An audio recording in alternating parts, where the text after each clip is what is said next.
If you aren't taking advantage of larger platforms to promote your small business, you're missing out on potential sales. To get more sales, you need more leads. And to get more leads, you need to get in front of people, a lot of people. You are great at what you do, and your clients love you. But do you have hundreds of thousands of website visitors, social media followers, and email subscribers? If you're like most small businesses, the answer is no, because every business starts with a small platform.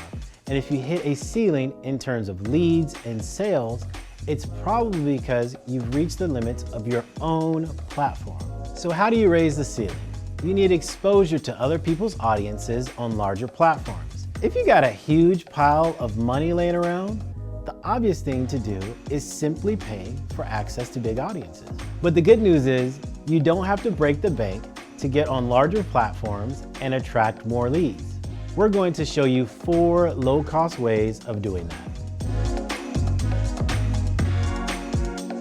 Strategy 1, be a guest blogger or podcast guest. With this strategy, you'll reach out to a popular podcast or blog that caters to your target audience and write a blog post, or let the podcast host interview you. In exchange for creating this content, you'll receive exposure to that platform's audience, and you'll encourage them to go to your platform to engage with you further. Strategy 2, write an industry article or advertorial. Find magazines in your industry and see if they're accepting articles from guest writers. That will be you, or you take out an ad and then use the space to place an informative article that you've written. Strategy 3, be a summit speaker. An online summit is essentially a series of webinar-style presentations that take place over a few days. In exchange for giving a free talk at a summit, you'll be allowed to tell the audience what you do and where they can find your work. Strategy 4, joint venture promo.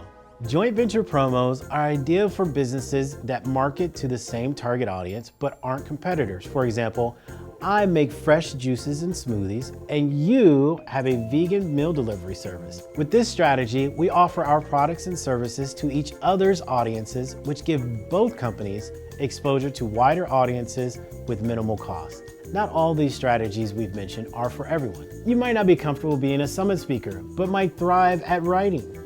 Find what works for you and do it as much as possible. Let's return to my juices and smoothie business I mentioned earlier. Say I appear on a podcast that focuses on healthy eating and organic foods. After my interview, I want the podcast listeners to come to my website and learn about my products. And of course, buy them. So what do? On my website, I have a short video series on different kinds of fruits and how you can use them.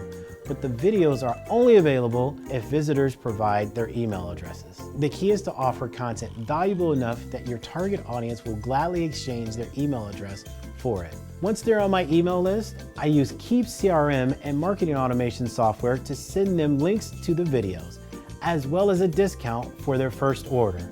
And with Keap, all of those emails go out automatically, all while I just get to kick back and relax. It's a win-win-win. The podcast host got someone to interview, prospects receive valuable information about juices and smoothies, and I now have the opportunity to convert them into clients without having to spend hours sending out follow-up emails. For more information about this topic, click here for a blog post that dives deeper into these strategies and how to implement them. We'll see you again soon. Until then, keep going, keep serving, and keep growing. Strategy 4, joint venture promo. Let's do it once more. There's still like The pause. Yeah. Joint venture promo. It's a joint venture promo. Stop saying joint venture promo. I mean, you could do it.